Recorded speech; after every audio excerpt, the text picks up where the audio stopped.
around the clock, sports all the time. That's never going to work.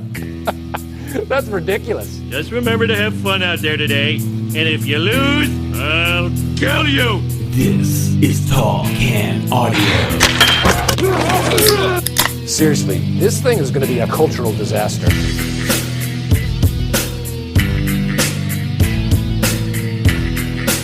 Away we go. How's it going, everybody? Matt Robinson with you in the TCA studio in beautiful Bytown, Canada, here on a long weekend where we don't typically do a whole lot, but man, the whole schedule's off kilter at this point, right? With the Blue Jays on the pace that they have set.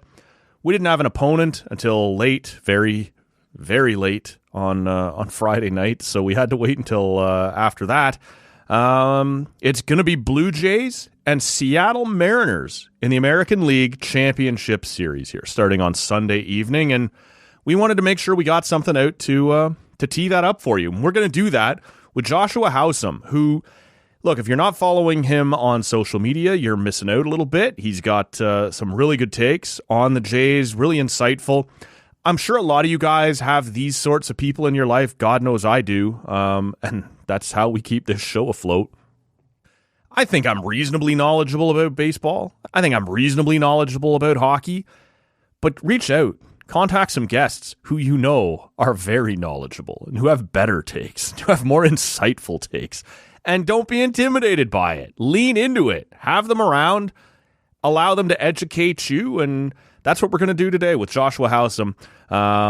Look, if you're not familiar with the name, used to co-host the podcast Artificial Turf Wars, which, as I've mentioned before, I always thought was a fairly clever name. No idea who came up with it. That show still exists. Joshua is no longer a part of it, but look, that's where I first heard him, and I've followed him on social media ever since. We'll link to that in the show notes. But it is Saturday afternoon of a long weekend, so we're obviously going to have a pint here before we start this conversation. Today we're rolling out with a classic, an OG, right? This is the Waterloo Dark, 5% from the Waterloo Brewing Company, a dark lager. It's fine. I mean, I keep having it, so there's nothing wrong with it, but I'm always expecting just a little bit more. And at this point, that's on me, right? Like, if you keep having something and expecting it to be different, it's the definition of insanity, all these sorts of things. It's good, but it's not great. And that's where we'll leave that. Waterloo claims to be the first craft brewery in Canada. They claim that this beer in particular has been brewed since 1984, which makes it almost as old as me. Not ideal. Perhaps means that this beer is not overly hip, overly cool. Maybe it's a little overweight. Maybe it's getting kind of set in its ways. I may be projecting now onto the beer. The beer is fine. It's just not as great as I often remember it being when I was first branching out into the craft beer world. Listen, if you missed the Friday edition of the podcast, I did mention that this would be coming. We would look to do something over the long weekend with Joshua Howsam, but we thought it would be better to wait until the Jays actually had an opponent. And on Friday night, or very early Saturday morning, they got one. It will be the Seattle Mariners, but Game 5 between the Tigers and the Mariners went 15 innings. And so, I'll be honest with you, I had crawled into bed for the 9th and the 10th. It was an 8 p.m. start, which isn't crazy late, but I wasn't feeling it. And you're sort of two minds at that point, right? Like, let's go deep. Like, who cares who wins? And I did care who won. I preferred, for the sake of the matchup, that the Tigers would have gone ahead and won it, but they didn't. But if we're going to play late, let's go 15 innings. Let's chew up some bullpens. Let's wear out some guys before they come to Toronto to start Game 1. And that's exactly what happened. It was 15 innings. It ended late. I had fallen asleep. The TV was still on in my room, but I didn't make it. I tried my best, but it's too late, guys. It was too late. And it makes me wonder what's happened to me. It was a Friday night. You can't make it till 1:30 in the morning, and the answer was no. No, I couldn't. But when I woke up, I found out that we had an opponent, and it would be the Seattle Mariners. So Joshua and I are going to dive into that here in just a second. As I said, if you missed the Friday show, I announced the way this is going to shake loose, and I'm going to reiterate it here just quickly. way more quickly than I did last time because that got a little long-winded. Some of you let me know about that. There will be no Monday morning show. I know some of you are used to that on a long weekend that we don't do the Monday thing. There will also be no Tuesday morning show. And look, it's all about the Jays. They're playing at 8 p.m. on Sunday. They are playing at 4:30 or 5 p.m. as I sit here right now on Saturday afternoon. We still don't have the answer to that question on Monday. And so, look, with it being Thanksgiving, it was going to be really hard to find somebody to jump in late, Monday evening to do a Tuesday show. So let's just not bother. Let's do something over the course of the long weekend, which you're hearing right now, for better or worse. And then on Tuesday, Steve Bunda will be here. And you guys know Bunda. He's been around the show for a long time. He can talk NFL and what's gone on over the weekend. He can talk NHL and what's gone on over the weekend. And he can talk MLB and what's gone on over the weekend. So he will be here very early Tuesday afternoon, and we will get that show out the door as quickly as we possibly can. But to bridge the gap between what we did last week and what we're going to do next week, we thought we'd check in here. And it's Thanksgiving, which means some of you are in bliss right now, getting ready for a big meal, spend time with the people you love. Others of you can relate to some things that I've said on this show over the time that maybe I need a minute, I need a break, I need a little escape from my in-laws. And so I'm going to step outside and maybe listen to a little TCA. And we love you for that. And we support you. We know what you're going through. Not everybody loves their in-laws. And God love you if you do. But this is for everyone else who's struggling through Thanksgiving weekend. And hopefully you'll have some time here over Saturday afternoon, Saturday evening, or Sunday before Game 1, Blue Jays and Mariners. Joshua Howsam is a guy who has some answers, who has some insight into the Toronto Blue Jays and what they're about to face with the Seattle Mariners. And so we're going to do this right now. We're going to talk a little Blue Jays versus Mariners. We're going to look back a little bit on what the Jays managed to get done against the New York Yankees and how they found themselves here. It's an exciting time to be watching Toronto Blue Jays baseball, and we'll get into it right now. This is one I'm looking forward to. Joshua Howsam is here, a guy who, look, if you're on Blue Jays Twitter, if you're a terminally online Jays fan, you know the name, you've seen him around before, maybe you've heard his own podcast in the past. I can't tell you how much I appreciate you doing this on a long weekend, man. Thank you. Oh, it's my pleasure. Thank you for having me on. Look, it's a fun time right now to be a Blue Jays fan, and I think we've earned it after the last couple of years. And like last year was obviously a bummer, and the year before that they made the playoffs. Like, it's hard to remember that, but it still felt like it wasn't a super fun summer of watching Blue Jays baseball. This came off very differently. I'm just sort of curious. I've been asking a lot of the guests that I have on here, what was your expectation of the season? How surprised, if at all, that we're sitting here right now? When did it become real to you? I'm going to paint this really vague and let you take it where you'd like to. As we started out this journey back in March, was this on the table for you, or what were your expectations for the year? So it's funny because it's hard for me to answer that in a way, because one of the things that I really noticed about this team, even way back then, was the realistic range of outcomes for so many players was the widest of any team in baseball. I don't even include George Springer in that. I just thought that at best he was going to be average. But I was thinking about guys like Varsho, Kirk, and then some of the young guys who didn't pan out, like Rodin or Wagner. And it was just like, these guys could be really, really good, or they could be useless. And then, so I basically said that I think this team is probably around like a low 80 win team, maybe mid 80s, sure, with downside for last year and upside for. I don't actually, like, I'd be lying if I said I thought the upside was winning the division. Yeah, no. When did you start to go, okay, maybe this is for real? Like, for a lot of us who started to get excited at the series on Canada Day against the Yankees, there was a lot that goes into that. And when it is the Yankees that you're kicking the crap out of, it's extra fun. But was that for you just another fun weekend, or by then where you were like, all right, like maybe they are for real, maybe this is going to be a thing?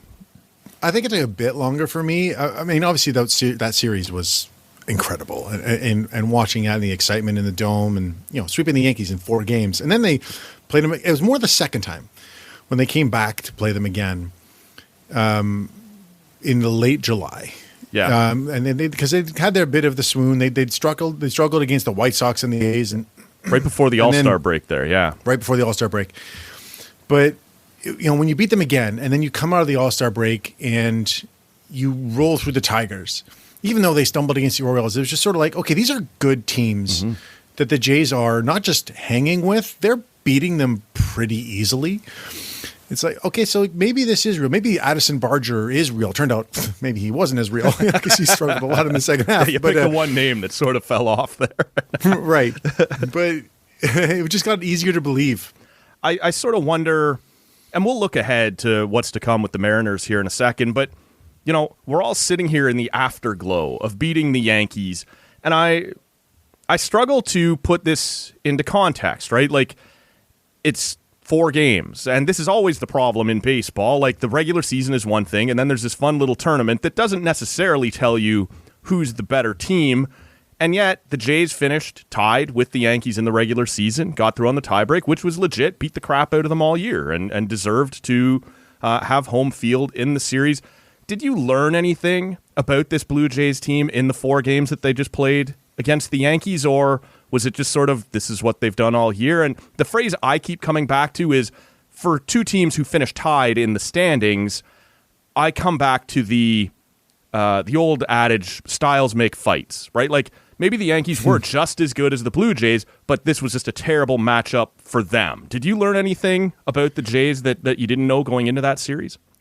Well, I would say that I didn't really know how some of the guys were going to handle facing just elite pitching all the way through, which they hadn't done, right? Every time they had guys who were good and then bad and then good and then bad. But seeing guys like Vlad step up the way he did, rather, obviously, no one saw 3 homers in 3 games. I mean, you'd be crazy if you expected that. But seeing him get out of his funk.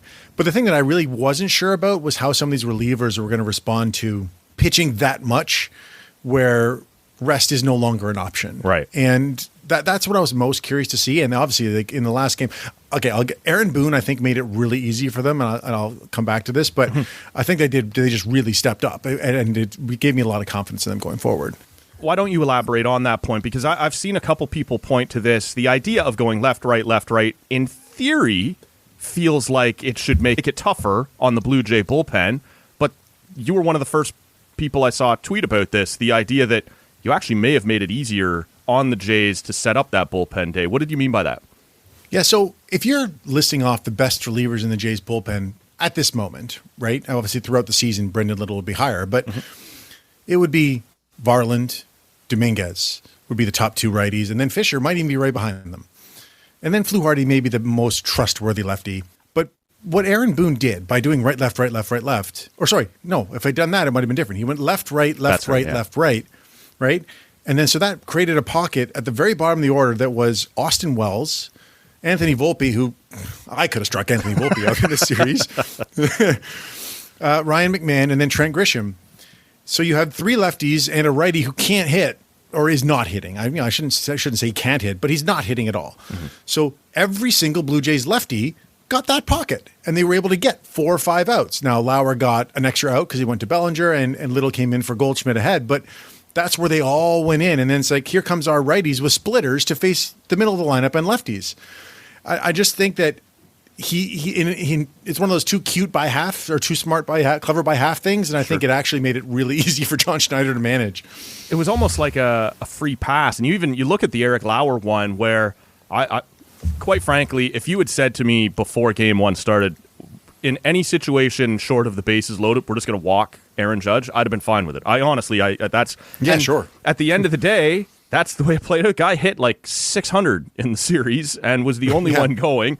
And yet, I can bring in a lefty there, and I can face the 2 lefties around him and just put him on and be no further ahead. And it sort of felt like, obviously, your point at the bottom of the lineup is correct, but even at the top, like if you need to, that option was still there, and it didn't really stress the Jays bullpen clearly the way the Yankees thought that it might. I think in hindsight, you may have done better to stack up a couple of your big hitters who come from the same side of the plate. And man, that bullpen day was supposed to be the fall down point, and it was anything but.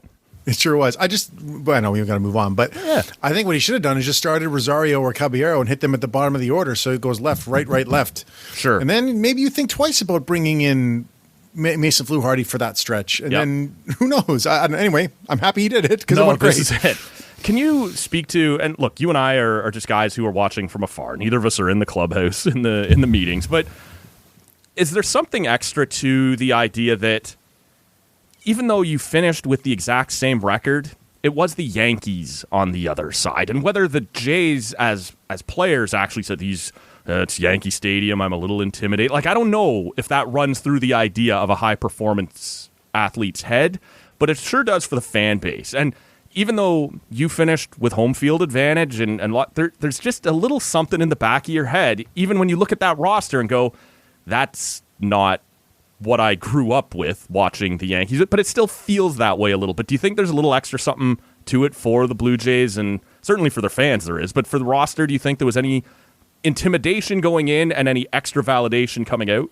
I actually, the way they acted, I would say that intimidation was probably not actually. I think it was more the desire to show that they are not intimidated, almost in the opposite direction. It's like, we are so not afraid of these guys, we're going to show it at every possible turn.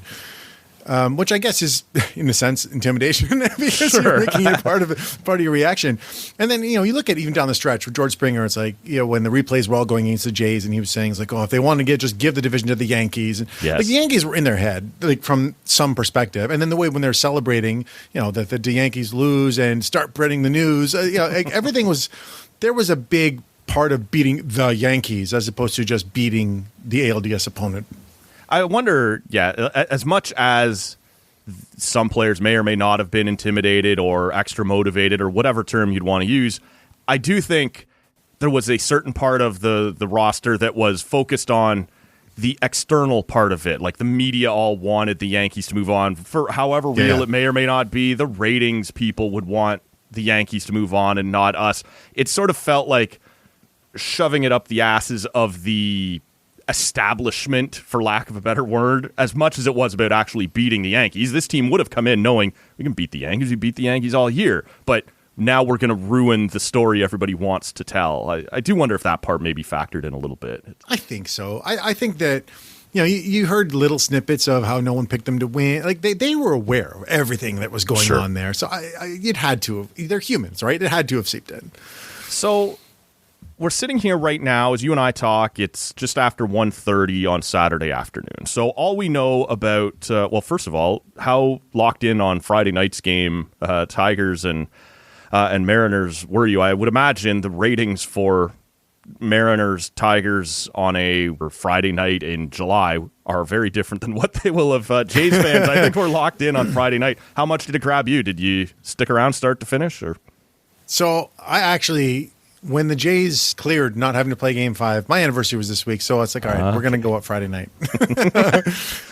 That's when romantic. We got home, I can't confirm our anniversary, though, until I know whether the Jays play or not. No, our anniversary was earlier in the week, but work schedules move things. So it's like, okay, there's no game Friday, let's do it Friday.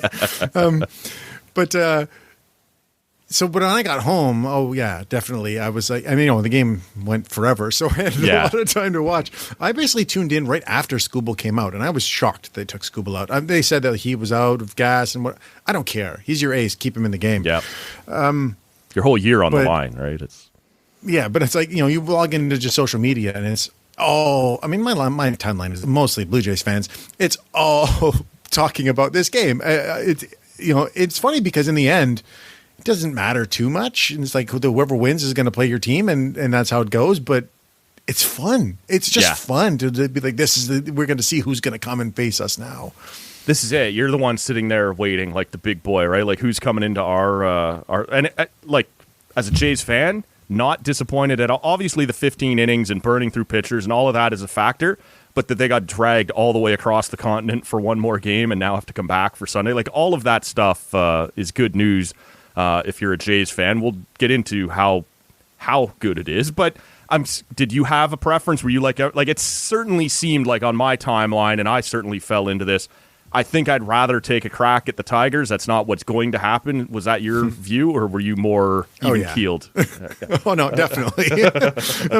Especially given that Skubal was pitching yesterday. So it's like, okay, you're going to get Skubal in Game 3. And then look, the Tigers have decent other pitchers. Casey Mize, Flaherty's fine. Yep.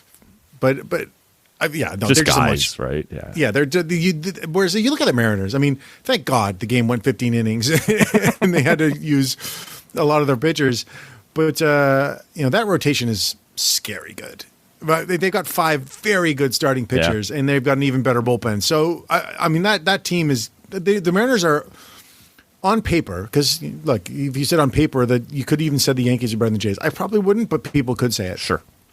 On paper, the Mariners are better than the Yankees. I don't even think that's even a controversial statement. I think that Mariners team is very good. Yeah, it's and I want to dive into that in a minute here. But as we sit here on Saturday, I want to get into the Jays options here a little bit. And the reason I point out the timeline for the good listeners, we haven't yet seen the roster that the Jays are going to put together for the ALCS. I imagine we won't see it until early Sunday afternoon. But we do know Kevin Gausman is going to start game 1. I think most people assumed that anyway. I'm sort of curious your take, and some people will catch this Saturday. Some won't hear it until, we already know what's been decided. What would you do on the pitching side? I assume Chris Bassett's a slam dunk. Are you any different? Like, I'm seeing a lot of people who don't trust Max Scherzer after what he did coming down the stretch. How would you sort of set up the pitching here in terms of what's to come and how you'd line it up? Yeah, it's funny. I mean, you saw that on the simulated games when they were throwing to Bichette and Loperfido and Ty France, and that Scherzer threw 95 pitches and Bassett threw 45. To me, that's kind of instructive. I hadn't seen that. That is interesting. Yeah. So I think Scherzer is going to be the guy. And Bassett, I think, will be on the roster as sort of I think Bassett and Scherzer replace Brule and Nance. That's my expectation. You saw that in the bullpen game; those are the only 2 guys they didn't use, and I think that says a lot about how much they're trusted right now. Which is wild. As good as after Nance the finish was, Nance had, yeah. Yeah, but they still, even down the stretch, they only used him in leverage a couple times, and in 1 or 2 of those are the times he didn't pitch well. So, but I think it's Scherzer. I honestly do. I think that this is why they got him. I mean, he was going to pitch if they were facing Boston, so it's not like they don't trust him. It was just he didn't match up with the Yankees. So I honestly think it's going to be Scherzer in Game 4, and I actually think that's what I would do too. As good as Chris Bassett can be, he's more useful as a mid-inning bridge if they need it, because you can't just blow your bullpen like they did in the ALDS, because there's no off day after Game 4 this time. You gotta be able to get through bulk innings if you need it. So they're going to go with Scherzer is my guess. Again, this could look really stupid by the time some people listen to 100%. It. 100%. We don't know, right? Yeah. Is it as much the opponent as the ballpark? Like, whether it was going to be Detroit or Seattle, it is Seattle. These are not the same home run friendly ballparks that Yankee Stadium is. Is it just a little bit easier, or was it always going to be Scherzer? You did point out quite correctly, when you go out and bring in a Max Scherzer, you're hoping that you're giving that guy playoff starts. I do wonder, though, if the ballparks factor in here a little bit into the decision they make. Bassett's, I guess, not that different, but... Well, it's funny because one thing about Safeco that people don't necessarily, when they think of park factors, they think, does the ball fly out of the park? Mm-hmm. But is it still called Safeco? I don't even know the names of the parks actually, anymore. yeah, it's T-Mobile. T-Mobile, I think, is correct. Yeah. Safeco. Wow. Well, as of 2003, it was Safeco. I don't know how long it stayed that way. Well, that's when I lived in BC, so I went to the park when it was called that. Yeah. But it's actually a really good park for strikeouts for pitchers, especially right-handed pitchers. So I think that for a guy like Scherzer, pitching on the road in Seattle could be very beneficial. That's why. So this year, Bryce Miller was just bad, but last year he had pretty significant home road splits. Logan Gilbert pitches way better at home because, especially fastball pitchers, because the batter's eye for right-handed batters is not very good in Seattle. So I think that could really help a guy like Scherzer, especially with his struggles with some of his secondaries this year. So I do think that plays in. It is really interesting when you're talking about a guy like Max Scherzer. Like, it's absolutely on the table that after a little bit of time to rest and his veteran experience and all the intangible things that some people really buy into, some people dismiss completely, it's on the table that this guy finds a little bit of what used to make him great. And maybe he doesn't go a full 7 or 8 innings, but he can give you 5 or 6 of like, wow, look at that guy. It's also on the table that he looks like he looked at times in September, and you're not having a great day, and you end up with a bullpen day anyway. But I do think I was sort of hemming and hawing about this before we started. Like I like Chris Bassett. I like, the Hound, like the battle, all of that kind of stuff. But I don't think it's crazy to think that, it will be Scherzer who gets the start. I want to talk about the way you'd set up the rest of this. Is it just a question of staying on turn now and not having guys, sit around too long? Like, do you assume Savage goes 2 and Bieber goes 3 again? Or is there anything else based on what you've looked at that said there might be reasons to tinker here a little?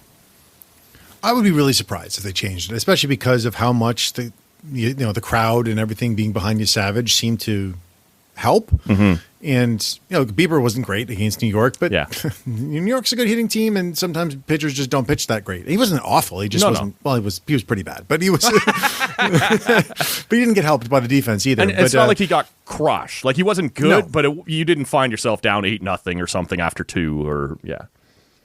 No, I would be very surprised if they change things up. And like you said, it also just it avoids really extended rest for any of the pitchers. And I think that you looked at Bieber, like he'd had 10 days off or something like that. Like, that's not great. Yeah.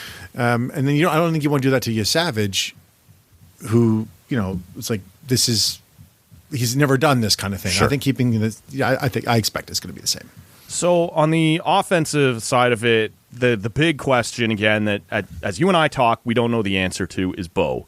And there's been a lot of talk about, does he have to come in as just a DH?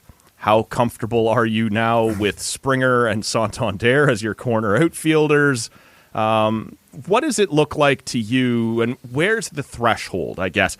If Bo can't play in games 1 and 2, but he can as of game 3, okay, maybe it's worth it now.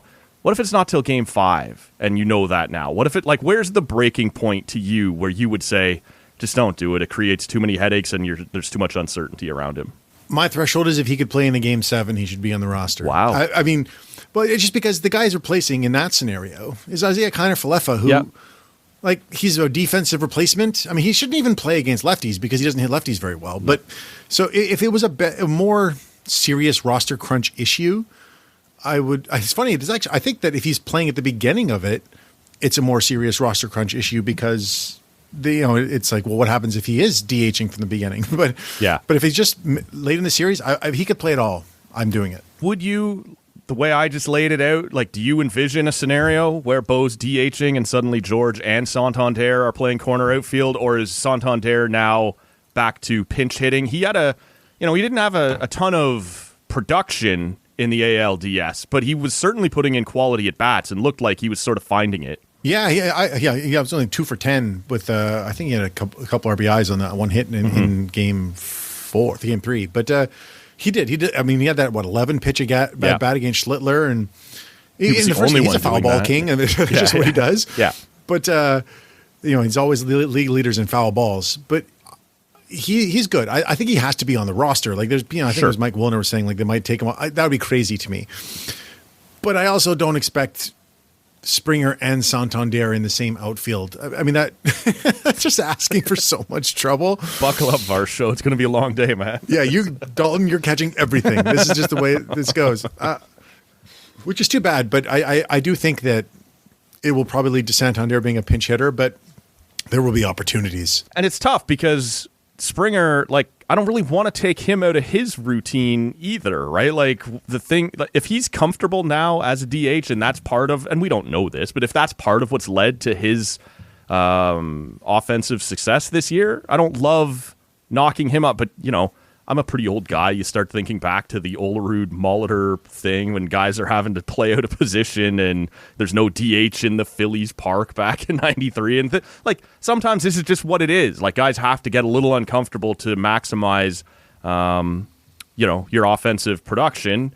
And there's still such a question mark around Bo. But if he can contribute anything, you're a little ballsier than I am about if it's not till game 7, I still want it. But that's more about my belief in Isaiah Kiner-Falefa's value. I guess so. And that's fair. So with the Mariners, you were talking a little bit about the lineup that they present. And actually, maybe we can start here just because I was intrigued by it. You posted a tweet on Saturday or late Friday night. I can't remember. It doesn't matter. Talking about how actually a couple of the Mariners' big hitters are pretty successful against the splitter, and that's what the Jays really got by on against the Yankees in games 1 and 2. Can you take me inside your observation there a little bit? Yeah, well, I was curious because the Jays owned the Yankees with splitters. I mean, it was just crazy. I mean, whether it was Gosman Savage or Dominguez or maybe it was Yariel Rodriguez. It's just here comes a splitter and you're out. Which I've never seen anything like that. So I decided to see, well, what about these Mariners? And Julio Rodriguez and Cal Raleigh both have I just did a StatCast search because they've got some guys, and that's the Jays pitchers. But both Rodriguez and Raleigh, they're the two people anybody thinks of when they think of the Mariners. Yes. Have xWOBAs of 370 and 371, respectively, on the splitter from a righty, which is pretty good. Yeah. And Raleigh especially. So it looks like Julio, when he hits them hard, but he also swings and misses a lot, 48% swing and miss rate. So I'm that's a little more comforting. Mm-hmm. But Cal Raleigh saw 126 splitters from right-handers this year, which is a lot. Yeah. And he only swung and missed at 27% of them. So that's going to be the game plan for the first two pitchers in the Jays lineup to pitch against him because they don't really have anything else that they can throw at him. And I don't think he chases them very much, which is pretty fascinating for a power hitter who strikes out a lot. Yeah. As a catcher, especially, everything about his season was fascinating to watch from afar. I imagine I'll be less fascinated and more irritated here over the next week or two by his production. But what else, as you can, based on what you know about the Mariners, what are some names that we're about to become very familiar with? If you're more of a casual Jays fan, like you said, we know some of the big guys that they have there, and certainly the story of Cal Raleigh all year was fascinating. Who are some names that we're about to become very familiar with, perhaps for all the most frustrating reasons? Yeah, I think Jorge Polanco is definitely going to be one of those guys. He's just a good hitter. He's another switch hitter, so he's tough to game plan for. And Josh Naylor, people know Josh Naylor, but good Canadian boy. Yeah, Mississauga boy. Yeah. Or Brampton. I shouldn't get that wrong. I don't know which it is. Peel Region boy. Yeah, exactly. They were saying Mississauga on the broadcast, but that was an American broadcast. What do they know about the GTA? But I understand. I think the middle of that lineup is really good, and then they've got some guys that can come off the bench, like Luke Raley, who's good against righties. And these are the guys that are when people talk about the Jays, Ernie Clement, Nathan Lucas, this is their guys. This is their versions of that. These are good hitters that surround their great hitters, and I think that those guys are going to be, not fun for the Jays during the series. And this is what an ALCS is supposed to feel like, right? It is supposed to be, if you want to put it into context, this is the other team in the American League that got the bye. They were every bit as good as the Jays for the most part all the way through the season, although you again pointed out on Twitter, and I'll link to your account here in the show notes because I do find you to be a fairly insightful follow, and I would encourage people to do that. But you pointed out that these two teams haven't faced each other since April and May, and neither one of them had yet become what they would become. What are these two teams as they lock horns? They got out really good. Okay. But then they stumbled pretty hard to the point where they were out of the playoffs in mid-August. I mean, they were still chasing the Astros at one point. Yeah, but they weren't even in a wild card. They were out on the outside looking in. And and then they just got hot. And I think that, part of it was just getting healthy because Bryce Miller, he was injured and then he came back, and George Kirby took a long time to round into form from his shoulder thing. And this Mariners team, like the Blue Jays team, in the middle of the Mariners basically played till the end of the season the way the Blue Jays played from mid-June to the end of July. Okay. It was just they were just on fire. Yeah. And then they didn't exactly have an easy time with the Tigers. I mean, took them to 5 games and 15 innings in the 5th one. Right. As tight as it's going to get.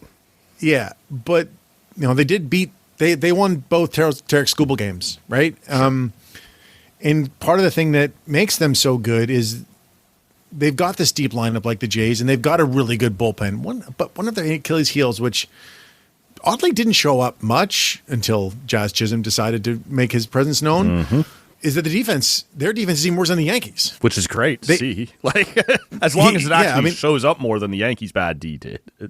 Yeah, I think that the upside is that the Yankees' defense is more in they just kick the ball around a little bit, whereas the Mariners just don't have range. They've got Naylor and Suarez on the corners, who are neither of them is very good. Right. Rosarena is pretty bad outfielder.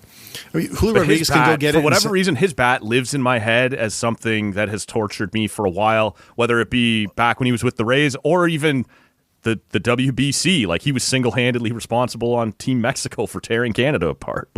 Yeah, well, I mean, it's like having him and Cal Raleigh in the same lineup is like, it's like, this isn't fair to Jays fans. These guys just torch us. It's like, oh my God, can we not put face to him at once? Nightmare fuel twice, yeah. But he's been kind of scuffling a little bit this year, and so I do think that there's opportunity for some.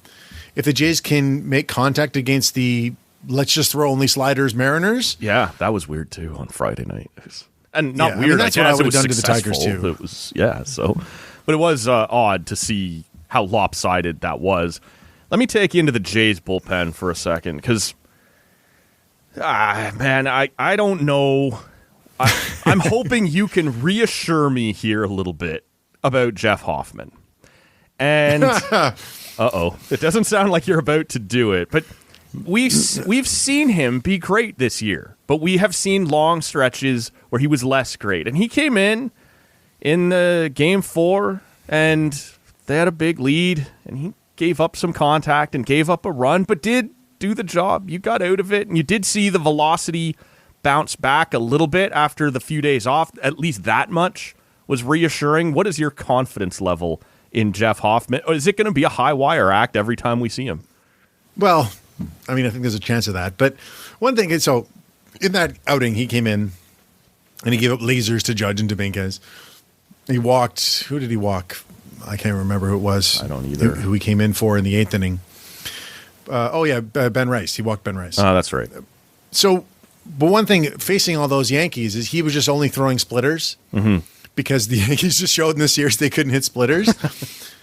And I think that's his worst pitch. I mean, it's still a good pitch for him. Like, he doesn't have bad pitches. You didn't take a read on that was maybe, I don't trust my fastball right now, that maybe it's not. No, I literally think the game plan was let's just throw splitters to the Yankees. Well, that is reassuring to me, to be honest with you. Yeah, and it was in that game, his splitter was kind of fading more than dropping, which doesn't, like, sometimes it does that, but for the most part, his splitter dives down a bit more than it was. His best pitch is his slider, and he just wasn't using it because the situation didn't call for it. So I do think that there's a range of outcomes with Hoffman, obviously. Sure. The velocity was encouraging, though, because he was hitting 97, above 97 technically. Yep. I'm more trusting that he will be able to navigate the Mariners, but I'm not. I wish I was more. I wish I was like, when Andres Munoz comes out for the Mariners, they're like, oh, okay, well, he's not going to give up runs. Right. I don't feel that way about Hoffman. I wish I did. He's almost like Hoffman is what people thought Romano was, right? Like, I don't feel confident when Romano does the job. He keeps finishing teams off. Hoffman is like, oh, I actually have no idea what's about to happen here. But yeah, what's funny with Hoffman is either he's going to dominate you or he's going to be awful. It's like and this is it. Whereas Romano would just give up 2 base runners every single time and get out of it. Yep. It's funny, man, and I'm curious, as we start to wind this down a little bit, I'm going to give you the 3 different departments here and just, briefly tell me who you would give the edge to. And let's start with the offense, with the 2 lineups. Whether it be based on power, depth, just all the way through 1 to 9, who do you like, Jays or Mariners? I like the Jays offense a bit more than the Mariners offense. I think that there's a lot of swing and miss in some of the Mariners offense. And I just think that as much as I mentioned, some of those depth guys like Raley and Polanco and JP Crawford, like, they're fine. Mm-hmm. The Jays' depth guys are just better. I just think that the Jays 1 through 9 can put up a good bat, especially because the Mariners don't have any lefty starters. So you're going to see Lucas in there. You're going to see Addison Barger in there. You're going to see Varsho every day. But I just think that the Jays 1 through 9 will be a lot better, and they pinch hit better. The rotation, we don't have all the answers on right now. The Mariners are coming off a long series where they burned a bunch of guys in Game 5. You like to see that, but it does sound like we're going to see Bryce Miller and friends, I believe is the way it was described. That's what I said, yeah. To start the series, the Jays have had the time to line everything up, but there's some question marks. As we said, we don't know yet, Bassett, Scherzer, how this is all going to shake loose, but based on what we know about the rotation, who do you like? Yeah, so I think for Game 1, the Jays rotation is definitely the better of the two, but I don't know. I mean, especially because Brian Wu is supposed to come back in the middle of the series as well. I didn't. He's need to the best see guy that. for the Mariners this year. I mean, they've got 1 through 5. As bad as Miller was around his injury, he's been better lately. That Mariners rotation, it's not. There's no weak spots. They're better. There's no will Max Scherzer be good for the Mariners. Well, and we've seen, and it's trauma, right? Like it's just scar tissue, but like he hasn't been the same lately. But we've seen Castillo burn up the Blue Jays in a playoff game, right? Like we sure have. Yeah. So that makes me uncomfortable, even if it is a little bit like that Yankee uniform, that Yankee Stadium thing. Well, you kick their ass all year. Yeah, but that one time, like they've been good for a long time. It's just one of those things that sticks in your head. So. Well, what's really going to be interesting is because the Jays aren't striking out very much, how they because one thing about the Yankees pitchers is that, I mean, Schlittler didn't do this, but they'll walk guys if they're not striking you out. The Mariners pitchers just don't walk anybody. I mean, Wu, Castillo, Gilbert, Kirby all had walks per 9 of 2.3 or less. Wow. Castillo was the highest at 2.3. So I think that how the Jays handle the control of those pitchers will really be I think that is what's going to tilt the series one way or the other. And it's sort of that classic matchup, right? This is that, really good contact bat to ball team in the Blue Jays versus and force you to throw good pitches versus a team that just doesn't walk anybody. We'll see how that's gonna shake loose. And we go to the bullpen. It's hard to work a pitcher when they're throwing strikes. This is it, man. So so we'll see. And the bullpens.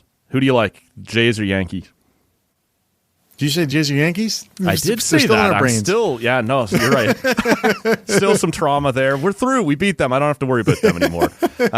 Jays or Mariners?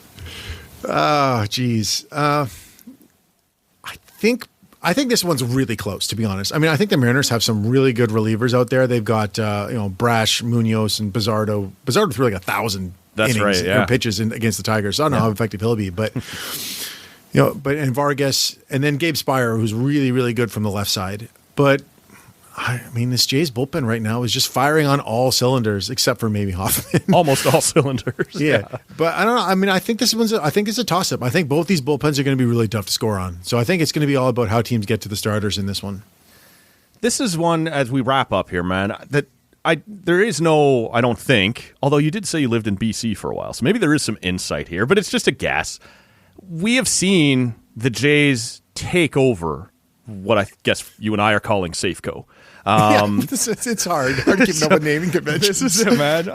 And you know what? If you're going to keep signing new corporate naming deals, I don't really care what you want to call it. I still call Scotiabank the ACC, which is just another corporation, but that's what it was for 20 years. So I can't imagine the good people of BC will be able to flood the building like they do in the regular season when it's a vacation point, right? When it is we know they're coming once, we will be there that once.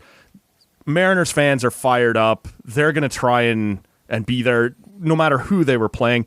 What do you suppose the odds are that there is a noticeable Blue Jays presence in the building or in the stadium when the series moves back to Seattle? I think that it's not going to be, obviously, there's no chance it's going to be what it is normally, but noticeable, it's better than I thought. I mean, originally I was like, noticeable at Yankee Stadium, 1 day notice to that's the other What's thing. That? It was noticeable at Yankee Stadium at points that you could hear some light Blue Jay chants in the background, not overpowering, but you could tell some people got in there. I wonder. I think you're right that it's going to be tough to. Well, one thing that some people, I mean, this is like this is evidence of like 3 people that I'm extrapolating to a bunch. So this is not really a good scientific method. But I had some people tell me they bought Mariners ALCS tickets when they went on sale just in case. Wow. Because if the Mariners weren't playing, they would just get their money back. Sure. And like just in case it's the Jays and Mariners, they bought them. People who are my friends who live out in BC still. Yeah. So originally I was like, it's not going to happen. But now when I hear that, I'm like, oh, geez, people were doing this kind of thing. They were prepared just in case. I think it might be a little more than what one would think in a playoff game. Sure. And yeah, you're right. Like half the time when they go out there in the regular season, it almost feels like half and half. And maybe I'm exaggerating a little. Maybe I'm being a bit hyperbolic. But if you could get 15% Jays fans in there this time or 10% Jays fans in there, like you'll hear it on the broadcast. And that's one of those. They will be loud. They will be loud. It's I'm looking forward to this, man. I'm curious. These are the top two teams in the American League in terms of, guys who got the bye and got through. This is what an AA, why am I stumbling on that term? The ALCS should look like. Two very good teams. I can't imagine Fox is thrilled with the markets that have made it through, but that's tough shit for them. I can't wait, man. I'm curious if we're sitting here right now. Your prediction for the series? I can't not say it. It's Jays in 6. I just they're just playing so well. Right. Yeah. Yeah. And by the way, I just love a Jays Brewers World Series. Screw Let's Fox. do that. Yeah, 100%, man. I can't wait to see something like that. That would be fantastic. Again, yeah, that would be a Fox nightmare, but that's their problem, not ours. Look, man, it's going to be incredible. I can't wait. I was talking to you, in when we traded some messages. I can't imagine how many Thanksgiving dinners have been blown up by the way this is shaking loose. They even forced the almighty Toronto Maple Leafs to move a start time, and that was the right call. And so now on Thanksgiving Monday, we got Leafs at 2, Blue Jays at, I guess we don't even know that yet. 4:30 or 5, depending on who moves. Either way, right in the middle of dinner time on Thanksgiving Monday. It's going to be great. It's so much fun when the Jays are in it this far, right? And I do remember, I believe we were having our Thanksgiving dinner in 2016 during the Donaldson Dash. I may have that mistaken, but I believe we were sort of having dessert with the TV on and blaring in the background. Good family times with the TV on and everybody locked into that. But look, I know you don't do a ton of these anymore. I really appreciate you making the time, especially on a Thanksgiving long weekend. I appreciate your insights, man. Hopefully we didn't keep you too long here, and maybe we can come knocking again if you're up for it. Yeah, I'm always happy to talk to you about this. It's fun. It's fun talking. If we're talking about the Jays, it means good things are happening, right? Well, especially at this point in October. If you can still talk Blue Jays like things are happening right now, you got to be having a good time. And there's just... Man, there's something about, and again, you and I talked about this a little bit, trading some messages. There's something about baseball that grows like a snowball. Like your hardcores are there from April 1st all the way through, but it just gets bigger and bigger when the team is in. And now I'm sure you're the same way. I'm getting texts and stuff from people who I know normally don't really care, but are suddenly all in. It's one of those sports that just, it builds as it goes, man. My phone is blowing up because everyone knows about my fandom. Yeah, just constantly, every time, like, oh my goodness, and, people are watching that just don't watch baseball. Well, they're like my mother-in-law, who she likes baseball because she started to follow baseball more because of me, but she was wearing a Blue Jays jersey to go get her hair done the other day.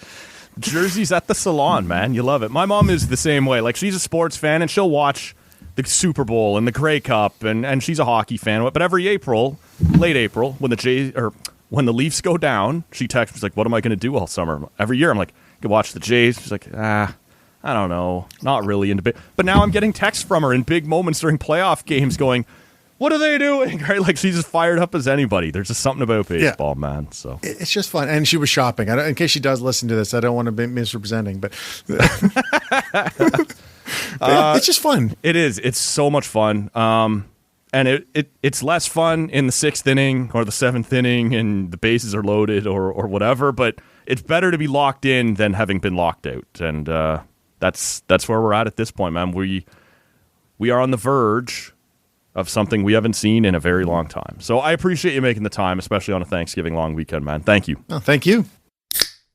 There he goes. That's fun, man. That's a guy who knows his stuff. As I mentioned off the top, sometimes the best thing you can do when you're hosting a show like this, I think I know my Jays, but I'm also willing to admit my limits and that there are people out there who have a little more insight. Guys like Andrew Stoughton, guys like Nick Ashbourne, guys like Joshua Howsam. Have them on the show. Let them float the boat. Let them be the smart guy and just tee it up. Hope you've enjoyed that. Hope you all have a fantastic remainder of your Thanksgiving long weekend. Hope it's going to be full of baseball, whether you're one of those families who has your Thanksgiving on Sunday, whether you're one of those families who has their Thanksgiving on Monday. As we talked about there, the Blue Jays have knocked the mighty Toronto Maple Leafs from their designated start time at 4 p.m. down to 2 p.m., and they're looking for a replay of what happened last week. Stick around, watch the Leaf game, and then stay in your seat. And you can watch the Jays game from where you were sitting at the ACC. They're going to put it on the big screen up over the ice. I thought that was a cool idea, to be honest with you guys, on Wednesday when they were running neck and neck. And I grew up in Oshawa. So for me, if I was at that Leaf game and I know I got to go jump on a 70-minute GO train ride from Union Station back to Oshawa and I'm going to miss the rest of the game while that happens, I would have stayed. I'm not sure I would stay for a whole game, right? Like, this is going to start at 2. It'll wrap up by, well, that Leaf game will be done by like 4:45. And the Jays game will have either just started or be 10 minutes away from starting. I don't know that I would stay in the arena for the whole game, but I like that the option is there. Like, and even then, 70 minutes on the GO train, I'm going to miss like the first 4 innings, but I'm probably going to leave and go, to the Loose Moose up the street or Jack Astor's or something like that and find somewhere real to watch the game and have a pint and watch that way, as you guys may be aware of. I prefer a pint with my games, and I assume the bar will have closed at the ACC like it normally does, midway through the third period or starting the third period. So I kind of loved the idea for the Leafs when the game was sort of neck and neck and, there was an inning or 2 left. I would have stayed to watch the end.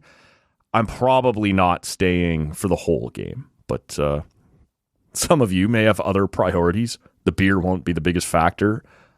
You can tell me what that's like. But I like that they're making it an option, and I like that they moved, because a 4 p.m. start, if you were going to be at Union Station or coming in on the subway or public transit, it was going to be a nightmare if both games started within 40 minutes of each other. The Leafs moved to 2 p.m. It was the right thing to do. The Jays are the big thing right now. And maybe it's no more complicated than knowing they're all under the same ownership right now. The Jays are not part of MLSE, but MLSE and the Jays are owned by Rogers. I can't imagine that those things aren't related somehow when trying to make these deals and figure out how to make this fit more comfortably for everybody. It will have ruined some Thanksgivings. I'm confident to that. If you're one of those families that does Monday and you got Leafs hockey from 2 p.m. till 4:30 p.m., and then you got the Blue Jays from 4:30 or 5 p.m. until 8 p.m., I'm one of those guys. We're leaving the TV on during Thanksgiving. I'm sorry. That's what's got to happen. But man, what a really fun sports day it's going to be. And, here in the nation's capital, the Sens are playing at 1 p.m., so that'll be wrapped up. They do this a lot. The Sens are more used to playing afternoon games, and Thanksgiving Monday, you play from 1 p.m. till 3:30 p.m. Gives everybody time to get home for a nice 5 or 5:30 p.m. dinner, assuming you can get out of the parking lot there at the Canadian Tire Center. It fits nicely. And in this case, whether it's your Thanksgiving dinner or it's your Toronto Blue Jays, you'll be home in time. A huge Thanksgiving Monday of baseball ahead. All of that after a Sunday night series opener, Toronto Blue Jays and Seattle Mariners. Stick around on Tuesday. As I mentioned off the top, Steve Bunda will be here. Don't look for that until about mid-afternoon. And it's just the way the schedule is shaken loose between Thanksgiving and the baseball playoffs. But Bunda will be here Tuesday afternoon to look back at all of it, plus some NFL, some hockey news, everything that's gone on here over the last several days. We'll do that with Bunda on Tuesday afternoon. So stay tuned for that. Make sure you're subscribed to the podcast, whoever hearing us right now. I appreciate you listening. Thanks once more to Joshua Howsam. That'll do it from here. Happy Thanksgiving. We'll catch you next time. I've got nothing here. You're giving me baseball and hockey, and I got my keister blowing in the wind. I'm made to look like a fool here. That's just dumb. I don't want anything to do with this place. This place is run by a bunch of children.